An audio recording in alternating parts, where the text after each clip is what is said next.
Hello दोस्तों, मैं Twitter में आपका स्वागत है। आज के वीडियो लेक्चर में मैं आपको बताऊंगा properties of conjugate of a complex number. मतलब कॉन्जुगेट की क्या क्या प्रॉपर्टीज़ होती है जो हम कॉम्प्लेक्स नंबर के क्वेश्चन को सॉल्व करने के लिए यूज़ करते हैं। ठीक है, तो उन प्रॉपर्टीज़ के बारे में मैं डिस्कस करूँगा। तो आइए शुरुआत करते हैं। सबसे पहली प्रॉपर्टी की बात करें अगर, तो सबसे पहले मैं दो कॉम्प्लेक्स नंबर मान लेता हूँ। मान लेते हैं मेरे पास एक कॉम्प्लेक्स नंबर z है जो कि इसकी स्टैंडर्ड फॉर्म ए प्लस आयोटा बी की फॉर्म में गिवन है, या फिर आप कह सकते हो इसको एक्स प्लस आयोटा वाई की फॉर्म। ठीक है, और दूसरा कॉम्प्लेक्स नंबर ले रहा हूँ z1 जो किस फॉर्म में है ए वन प्लस आयोटा बी1, और दूसरा complex number z2 equals to आप ले सकते हो ए2 प्लस आयोटा बी2। ठीक है, तो सबसे पहले प्रॉपर्टीज ऑफ कॉन्जुगेट स्टार्ट करने से पहले मैं आपको कॉन्जुगेट का कंसेप्ट बता देना चाहूँगा।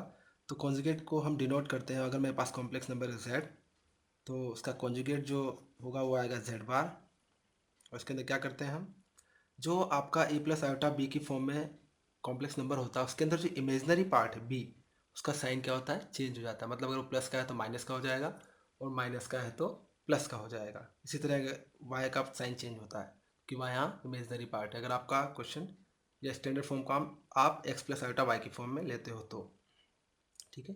तो इसके अकॉर्डिंग जेड बार क्या आएगा, ए माइनस आयोटा बी। ठीक है, चलिए अब प्रॉपर्टीज पे आते हैं। तो पहली प्रॉपर्टी जो है इसकी वो है, अगर आप z1 प्लस z2 करते हैं, मतलब पहले आप दोनों कॉम्प्लेक्स नंबर को ऐड करते हैं, उसके बाद कॉन्जुगेट निकालते हैं, मतलब z बार z1 प्लस z2 का होल बार, तो वो किसके इक्वल आएगा, z1 बार प्लस z2 बार। मतलब इंडिविजुअल आप कॉन्जुगेट निकाल लें, उसके बाद उन दोनों को ऐड कर दें, तो दोनों ही आंसर क्या होंगे, बराबर।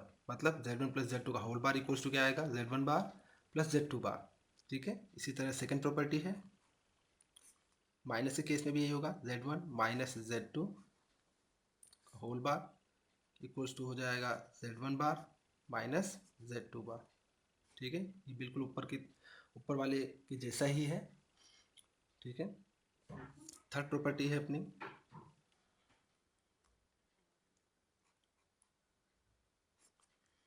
z1 इंटू z2 बार, ये किसके बराबर आएगा, z1 बार इंटू z2 बार। मतलब पहले आप या तो z1 इंटू z2 निकाल लें, फिर उसका होल बार निकालें, वो किसके बराबर आएगा, z1 बार इंटू z2 बार। मतलब इंडिविजुअल का कॉन्जुगेट निकाल लें और उसके बाद दोनों को मल्टीप्लाई कर लें, दोनों का आंसर सेम होगा। इसी तरह फोर्थ प्रॉपर्टी है,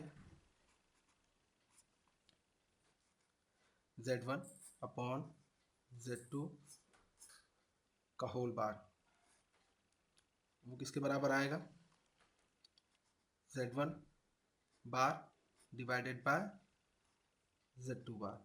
और यहाँ एक कंडीशन गिवन होती है कि आपका z2 not equals to zero होना चाहिए। क्लियर है, तो ये फोर्थ चार प्रॉपर्टी है, और पांचवी प्रॉपर्टी है आपकी कॉन्जुगेट में जो सबसे इंपॉर्टेंट है, मतलब इस पे बेस्ड बहुत सारे क्वेश्चन पूछे जाते हैं जो कम याद रहती है लोगों को, वो है z इंटू जेड बार। z इंटू जेड बार का आंसर आता है मॉड ऑफ z का स्क्वायर। क्लियर है, आपको ये वाली प्रॉपर्टी आपको फॉरवर्ड और रिवर्स दोनों याद होनी चाहिए। मतलब अगर कोई पूछता है कि z1 इंटू z2 बार क्या आएगा, तो आप क्या बोलेंगे उसका आंसर, मॉड ऑफ z का स्क्वायर। और कोई पूछता है what is mod of z, मतलब मॉड ऑफ z का स्क्वायर क्या होगा, तो आपको याद होना चाहिए क्या होगा वो, z इंटू जेड बार। ठीक है, अगर आपको फॉरवर्ड और रिवर्स दोनों याद है तो आप क्वेश्चन को आसानी से सॉल्व कर सकते हैं। अब इन प्रॉपर्टीज़ को आप प्रूव भी कर सकते हैं। प्रूव कैसे करेंगे, हम यहाँ पर इसकी स्टैंडर्ड फॉर्म से भी आप प्रूव कर सकते हैं, या आप एक सिंपल एग्जाम्पल लेके भी प्रूव कर सकते हैं। तो यहाँ एक प्रॉपर्टी मैं आपको प्रूव करके बताऊंगा, और बाकी इसी तरह आप सारी प्रॉपर्टीज़ को प्रूव कर सकते हैं। ठीक है, तो आइए चलिए शुरुआत करते हैं। मैं कॉम्प्लेक्स नंबर z1 ले रहा हूँ 1 प्लस 2 आयोटा, और दूसरा कॉम्प्लेक्स नंबर z2 ले रहा हूँ 3 प्लस 4 आयोटा। क्लियर है, तो उसके अकॉर्डिंग मैं फर्स्ट प्रॉपर्टी आपको प्रूव करके बता रहा हूँ। ठीक है, तो पहले मैं निकालूंगा z1 plus z2, z1 plus z2 वो किसके बराबर होगा, 1 प्लस 3, मतलब रियल पार्ट के साथ जुड़ेगा, 1 + 3 क्या हो जाएगा 4। इसी तरह 2 आयोटा प्लस 4 आयोटा क्या होगा 6 आयोटा। और फिर क्या करना है हमें, बार निकालना है, Z1 + Z2 का होल बार। तो उसको सॉल्व करते हैं। Z1 + Z2 का होल बार इक्वल्स टू हो जाएगा 4 - 6 आयोटा। जैसा मैंने आपको कहा कॉन्जुगेट में इमेजनरी पार्ट का साइन चेंज हो जाता है, ठीक है।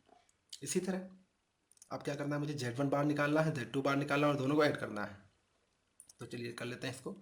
Z1 bar plus Z2 bar equals to Z1 bar निकालते हैं। तो Z1 बार आएगा 1 - 2 आयोटा प्लस प्लस फिर Z2 बार हो जाएगा 3 - 4 आयोटा। तो इसको आप सोल्व कर लीजिए। तो 1 + 3 4 -2 iota -4 iota -6 iota Z1 bar plus Z2 बार। तो अगर आप ध्यान से देखें, ये अगर इसको फर्स्ट इक्वेशन में लेता हूँ और इसको सेकंड इक्वेशन लेता हूँ, ठीक है। तो फर्स्ट और सेकंड इक्वेशन दोनों क्या आ रही है, देखो Z1 + Z2 का होल बार किसके बराबर आ रहा है 4 - 6 आयोटा।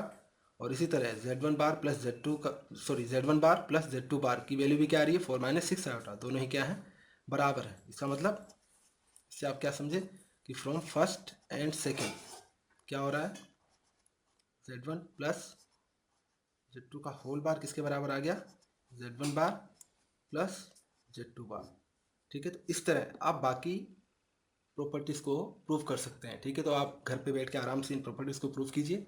कोई डाउट आता है तो आप हमें कमेंट करके पूछ सकते हैं। चलिए एक लास्ट वाली प्रॉपर्टी भी मैं आपको प्रूव करके बता देता हूँ, ठीक है।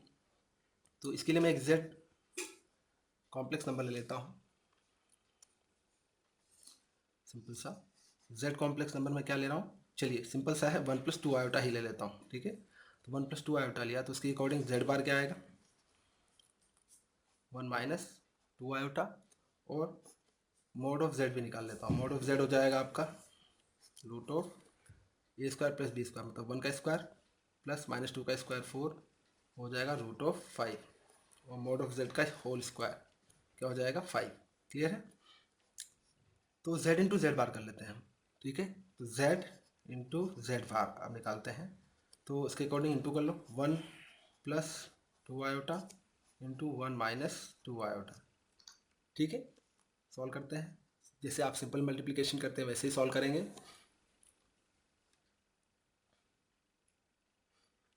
ठीक है। यहाँ सॉल्व किया था हमने मोड ऑफ Z, आपको दिखा नहीं होगा तो आप देख लीजिए। मोड ऑफ Z हमने सॉल्व किया तो क्या आएगा √A² + B² equals to √5 value मिले, ठीक है। इसी तरह 1 × 1 1 सॉरी यहाँ आएगा -2 आयोटा देन +2 की बारी आएगी तो 2 + 2 iota plus into minus minus 2 × 2 4 iota into iota iota square 1 -2 iota से +2 आयोटा कैंसिल और ये आयोटा स्क्वायर की वैल्यू होती है -1, इसको क्या बना देगा प्लस, तो +4 इक्वल्स टू 5। और आपका 5 ये किसके बराबर था मोड ऑफ Z के स्क्वायर के बराबर। मतलब इसको मैं लिख सकता हूँ मोड ऑफ Z का स्क्वायर मतलब Z × Z बार की वैल्यू क्या आ गई मोड ऑफ Z का स्क्वायर मतलब जो आपकी प्रॉपर्टी थी उसके अकॉर्डिंग ये प्रॉपर्टी आ गई, ठीक है। मतलब प्रूफ हो गया। तो इस तरह आप बाकी क्वेश्चन को भी मतलब बाकी प्रॉपर्टीज़ को भी आप प्रूफ कर सकते हैं। और इस वीडियो से रिलेटेड आपको कोई प्रॉब्लम आए तो हमें आप कमेंट करके पूछ सकते हैं, ठीक है। ये वीडियो अगर आपको अच्छा लगा तो इसे अपने दोस्तों के साथ शेयर कीजिए, लाइक कीजिए और इस तरह के वीडियो और पाने के लिए हमारे चैनल को सब्सक्राइब करना मत भूलिए। धन्यवाद।